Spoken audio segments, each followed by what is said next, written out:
मालदीव गया हमारे हाथ से, श्रीलंका गया, नेपाल गया, बांग्लादेश कोई खास नहीं है, बैलेंस बना के चल रहा है। ये हमारा 100% दुश्मन था, यहाँ तालिबान आ चुका है। चाइना से तो हमारी दुश्मनी है। चाइना भूटान दोनों, भूटान के विदेश मंत्री जाके चाइना में बात करके आए हैं कि हम डोकालाम दे देंगे, ऊपर वाला आप दे दीजिएगा। म्यांमार में तख्ता पलट हो चुका है, लाओस में बिजली घर ले चुका है, चाइना यहाँ पे ले लिया यहाँ पे। बाकी सब में उतना काम का है सब नहीं। ईरान जो है इजराइल का दुश्मन है, हम लोग इजराइल को बैलेंस करने के चक्कर में ईरान से भी हाथ धो रहे हैं। ईरान उतना न्यूट्रल ही रहा है यहाँ पे। अब बताइए हम लोग का कहाँ गया काम। ये वीडियो है पटना वाले खान सर की। खान सर की क्लास का ये वीडियो सोशल मीडिया पर इन दिनों खूब घूम रहा है। विपक्ष सीमा विवाद को लेकर सवाल खड़ा कर रहा है तो विदेश मंत्री एस जयशंकर ने चीन के साथ रिश्तों को लेकर कहते हैं कि भारत चाहता है कि दोनों देशों के रिश्ते बेहतर हों। भारत चीन के साथ विवाद आज भी पूरी तरह से सुलझा नहीं है। सीमा के दोनों ओर हजारों की संख्या में सैनिक तैनात हैं। एक तरफ जानकारों का कहना है कि सीमा विवाद को भारत अच्छे से समझ रहा है और उस पर मोदी सरकार की कूटनीति सबसे अलग है, तो वहीं दूसरी तरफ खान सर जैसे शिक्षकों का कहना है कि भारत को चीन चारों तरफ से फंसा दिया है। तो आप पहले खान सर का ये वायरल वीडियो देखिए, उसके बाद आपको इस वीडियो की भी और भारत के साथ जितने भी देश हैं उसके सीमा विवाद की पूरी कहानी बताएंगे। मालदीव गया हमारे हाथ से, श्रीलंका गया, नेपाल गया, बांग्लादेश कोई खास नहीं है, बैलेंस बना के चल रहा है। ये हमारा 100% दुश्मन था, यहाँ तालिबान आ चुका है। चाइना से तो हमारी दुश्मनी है।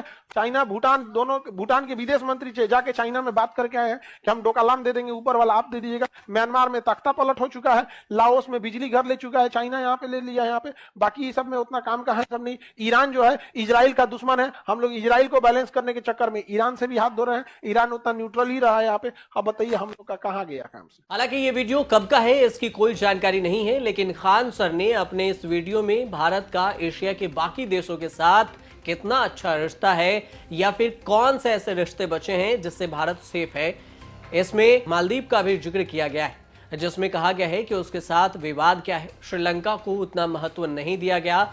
नेपाल के साथ भी चीन का साठगांठ है, वीडियो में बताया गया है। बांग्लादेश छोटा देश है, अफगानिस्तान तालिबान बना हुआ है, चीन पहले से ही दुश्मन है। बचा भूटान, भूटान पर चीन की पैनी नजर है और म्यांमार में तख्ता पलट से आंग सान सुगी जेल में चली गई।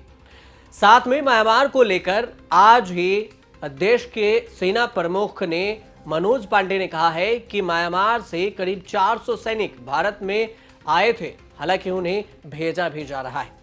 लाओस छोटा देश है, ईरान इजराइल को समर्थन के देने के चक्कर में नाराज है। तो कुल मिलाकर अगर देखें तो खान सर के वीडियो में ये कहते हुए आपको खान सर नजर आएंगे कि चीन से हम चारों तरफ से घिर चुके हैं। चाइना हमें ना एक त्रिभुजाकार पिंजरा बना रहा है। यहाँ ग्वादर में चाइना बैठ गया, हम्बन टोटा में बैठ गया है, हम लोग रोकते रह गए, उसकी नौसेना आके यहाँ डॉक कर गई। और यहाँ पे कॉक्स बाजार बांग्लादेश में, अब देखिए घेर लिया, यहाँ से सीपीसी सड़क बना लिया, यहाँ तिब्बत खुद है। अब म्यांमार में तख्ता पलट कर दिया, आंग सांग सूग चली गई जेल में, सेना प्रमुख आ गया, यहाँ से जोड़ दिया किसको, कॉक्स बाजार बंदरगाह को जोड़ दिया, उसे हम लोग घिर चुके हैं। खान सर का ये वीडियो तो शेयर कर भारत के सीमाओं के साथ विवाद को लेकर जोड़ा जा रहा है। खान सर के वीडियो को शेयर करते हुए विपक्ष भी तंज कस रहे हैं मोदी सरकार पर, सवाल उठा रहे हैं कि मोदी सरकार कहती है देश में डंका बज रहा है विदेशों में, और देश में बाकी देशों के साथ सीमाओं, भारत के सीमाओं में कोई प्रॉब्लम है, सीमा से संबंध अच्छे नहीं है, दूसरे देशों से संबंध अच्छे नहीं है। विदेश मंत्री एस जयशंकर के बयानों को अगर माने तो चीन के साथ रिश्तों पर बातचीत जारी है। भारत चाहता है कि दोनों देशों के रिश्ते बेहतर हों। विदेश मंत्री एस जयशंकर दूसरे पड़ोसी देशों का भी जिक्र किए। उन्होंने ये भी कहा कि मैं इस बात से सहमत नहीं हूं कि सभी पड़ोसियों के साथ हमारे रिश्ते ठीक नहीं है। पाकिस्तान के बाद तो अपवाद है, लेकिन बाकी पड़ोसियों के साथ अच्छे रिश्ते हैं हमारे। आर्थिक संकट से घिरे श्रीलंका की मदद कर रहे भारत ने वही किया जो एक अच्छा पड़ोसी करता है। दुनिया में भारत के बढ़ते दबदबे का उदाहरण देते हुए उन्होंने G20 का जिक्र किया। कोविड-19 महामारी का जिक्र करते हुए विदेश मंत्री एस जयशंकर ने याद दिलाया कि मुश्किल परिस्थिति में भारत ने दुनिया के गरीब देशों की मदद की है। लेकिन इस पूरे विवाद के पीछे की कहानी को समझिए कि आखिर इस वीडियो को शेयर कर क्यों केंद्र सरकार को निशाना बनाया जा रहा है।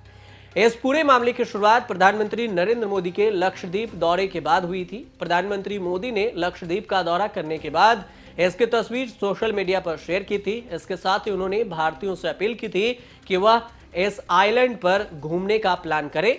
इसके बाद मालदीव के युवा सशक्तिकरण मामलों की उप मुख्यमंत्री मरियम शिऊना ने पीएम मोदी के पोस्ट पर आपत्तिजनक टिप्पणी की थी। हालांकि ट्वीट की आलोचना होने के बाद उन्होंने इसे डिलीट भी कर दिया। आपको यह भी बता दें कि भारतीय टूरिस्ट हर साल बड़ी संख्या में मालदीव जाते हैं। साल 2018 में भारत से इतने ज्यादा सैलानी वहां पहुंचे थे कि भारत टूरिज्म के आगमन में 5वां सबसे बड़ा सोर्स बना था। जानकारों का यह भी मानना है और जानकारी में जो रिपोर्ट आई है उसके अनुसार से 14,84,274 पर्यटकों ने में से लगभग 6.1% यानी 90,474 से अधिक टूरिस्ट भारत से थे। हालांकि 2019 में भारत से मालदीव जाने वाले सैलानियों की संख्या 2018 की तुलना में बढ़कर लगभग दोगुनी हो गई थी। 2019 में 1,66,030 सैलानी मालदीव गए थे। हालांकि इस विवाद के बाद विपक्ष पीएम मोदी पर सवाल उठा रहा है। विपक्ष के नेताओं का कहना है कि पहले मालदीव में पीएम चुने जाते थे तो वो भारत आते थे, लेकिन इस बार मालदीव के नेता चीन जा रहे हैं।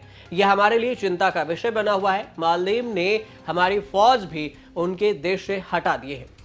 पूरी दुनिया में अपनी विदेश नीति की सफलता के दावों के बीच भारत के पड़ोसी देशों के संबंध विदेश नीति का कमजोर पहलू बना हुआ है। इस समय भारत की मौजूदा विदेश नीति में खुद को ग्लोबल साउथ के देशों के नेता रूप में देख रहे हैं।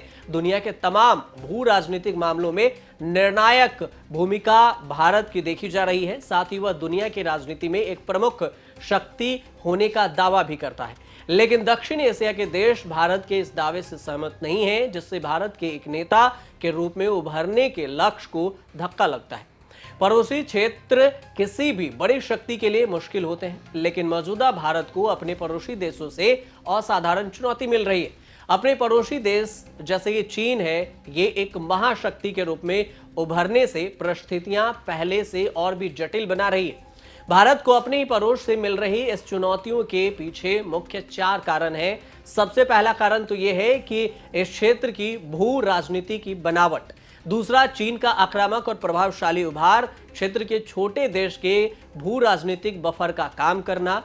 तीसरा है दुनिया के ऐसे क्षेत्र जो बाकी दुनिया से अलग थलग है, उनका गरीब होना स्वाभाविक है। और चौथा, भारत ने ज्यादातर समय तक तय मानसिकता और राजनीतिक दृष्टिकोण को अपनाया है, जहां इस क्षेत्र के बाकी देश विद्रोह के बावजूद कोई विकल्प न होने के कारण भारत की बात मानने को मजबूर है।